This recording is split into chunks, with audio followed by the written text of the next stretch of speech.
David Iliff with you on ABC Southern Queensland. Well, right now, as you might have heard this week, the Toowoomba Regional Council has voted to develop plans to better protect the environment from excessive development. Councillors on Tuesday voted 6-4 to approve plans to develop a temporary local planning instrument following concerns about the loss of trees across the region.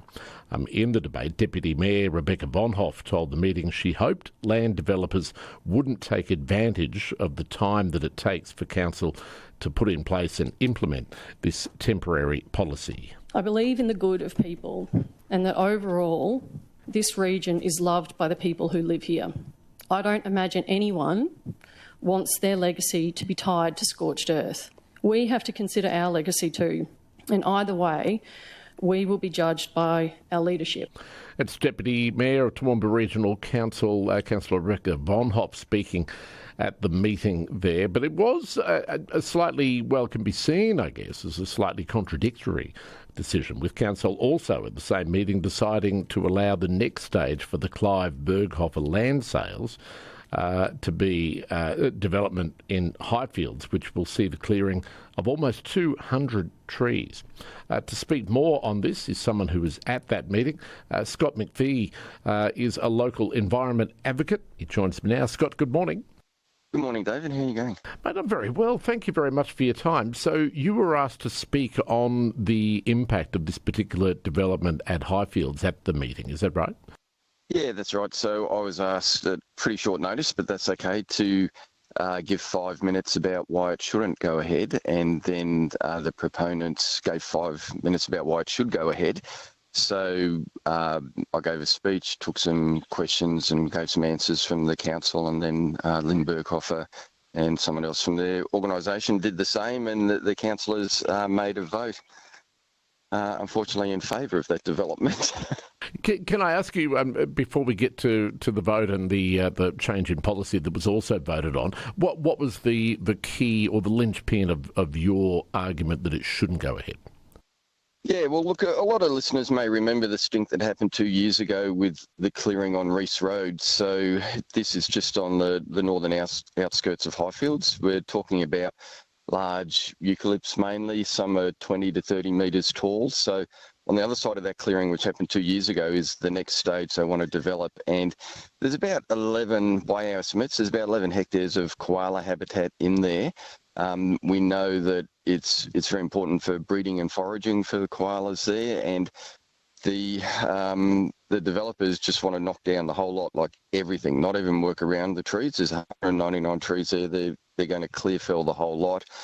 And they're able to do that because our laws at the moment, both the local government laws and the state laws, just really haven't caught up. So the state koala mapping, which was last done in 2012, it actually stops along Barracks Road. So the site they want to clear is bounded on one side by Barracks Road, and so the koala mapping essentially says koalas aren't going to cross the road into this prime habitat on the other side, which we know is rubbish, and the developers are able to take advantage of that and just demolish the whole lot. And you know that you can plan around trees. The rest of Highfields is testament to that, but for them it would be too difficult or too expensive, so they don't want to do that. And you know, it was quite a intense and moving session of council. Some councillors, Tim McMahon and Bill Cale, were struggling to hold back the tears as they were talking about this. And, you know, a number of the people who voted in favour clearly didn't want to, but they felt they had no legal mechanism to stop it.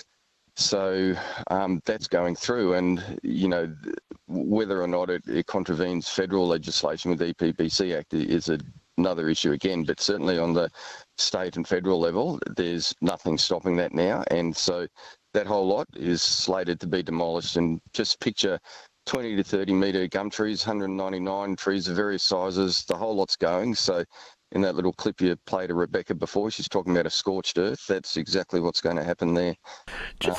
Soon.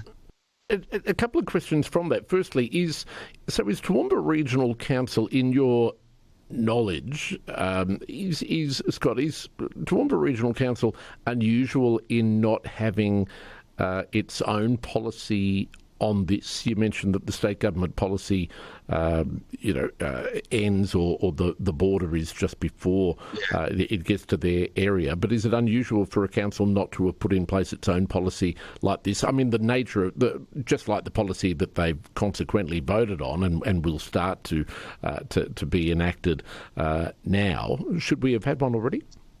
Yeah, we should have, and we had the opportunity 2 years ago where a TLPI was proposed after the first round of clearing, and that vote failed by one vote. So thankfully got ahead this time by 6-4. And the reason, to answer your question, we don't have the kinds of protections that other councils have. This development, there's no way on earth it will get up in other councils in southeast Queensland. It would just be illegal, but it's allowed to happen here because we're just behind with our planning scheme. And what brought on this vote for the TLPI is the fact the planning department have told us they need longer to announce a new planning scheme. So it was going to come out probably, we were thinking around about October this year. It now won't be announced or put out for public consultation until sometime next year, and then it won't be enacted to the year after. So we're looking at 2026 till the new planning scheme is out. So what this TLPI does is it allows interim laws to come in until the new planning scheme comes in. And so the councillors have agreed to develop a TLPI, which will take a number of months, and that will involve consultation with the planning scheme and the minister, depending on whoever that is, after the election. But it will bring in some local protections for trees like other councils have. And the reason why that's important is because if you take an animal like a koala or a glossy black cockatoo, they may be protected by state and federal laws, but if the habitat they're utilising is not endangered itself, then it's quite legal. So this is how the Berghoffers can do this. It's quite legal for them to demolish all of that koala habitat as long as there are no koalas in the trees, because the habitat itself isn't protected at a local government level. And, obviously you end up killing the animals by extension of the fact you're taking away what they need to survive. And now I know the proponents have put forward an offset where they're going to plant, I believe it's around 600 trees in a site almost 2 kilometres away.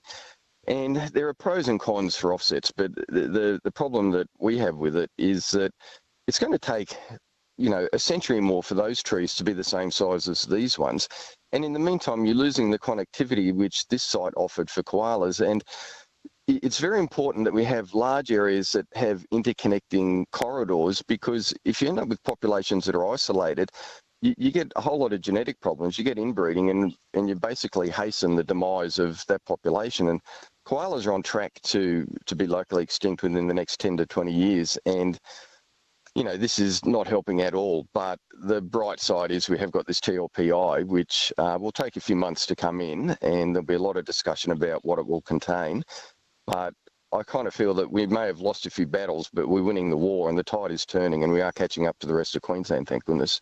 Scott, just two more questions, because and I have to watch my time. News coming up at 8 o'clock. If you just come in, having a chat to Scott McPhee this morning. Scott, two questions. Are you confident? Rebecca Von Hoff spoke there that she's confident that developers won't intentionally try to rush development applications in to take advantage of this interim period before these restrictions that come into place, and council can come up with something. Are you confident that that will happen? Yeah, look, that's always a risk, and you're kind of damned if you do and you're damned if you don't. And it's just a risk we have to take. We call it panic clearing, and that could definitely happen. And, even without this TLPI, and apart from that development in Highfields, you've got the Bluecrest Blueberry Farm at GM, where the people there, they just went and bulldozed a whole lot of habitat, which is actually within the koala map. And they got fined $14,000 by the state government, but that's just an operating cost as far as they're concerned. And so even without this TLPI, people are they're trying to force their way anyway. So look, there could be a rush and panic clearing, but in the long term, the direction is heading the right way, and we think eventually there will be more habitat saved by going down this path. And Scott, just finally, the the claim that council makes is that obviously without any restrictions, had it knocked back this application, then the developers would have just gone straight to the Land and Environment Court, and council would have paid to defend it, and the court would have overturned its decision anyway. Do you agree? Well, sadly, I think that's probably correct. And I know Kerry Shine spoke about that, and Jeff McDonald and James O'Shea as well. Their concerns were that there's no legal mechanism to stop it. But, I was in the room when that vote was taken. I'd given my speech and I'd heard all the arguments back and forth. And the underlying vibe in that room was, this is wrong, but we can't stop it. And, things are coming to a head, and it's... This TLPI is a huge thing, and it's flown under the radar of most media. Most people aren't aware of it, but it's going to change the course of the nature of this town or this regional council, as it should. And we can have houses, we can have trees, but obviously we need to force the developers into doing it that way, because they're not doing it off their own free will. And they don't have the legal mechanisms to stop it unless we have a TLPI. So even though I was disappointed that some people voted in favour of that clearing, I certainly understand the reasons for it. Scott McPhee, I appreciate you giving us your perspective this morning. Thank you so much for your time.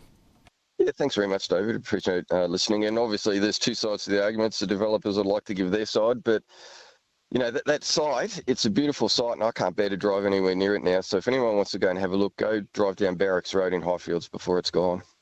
All right. Scott, thank you very much for your time. Yeah, no worries. Thank you. Appreciate it. News time, it's 8 o'clock.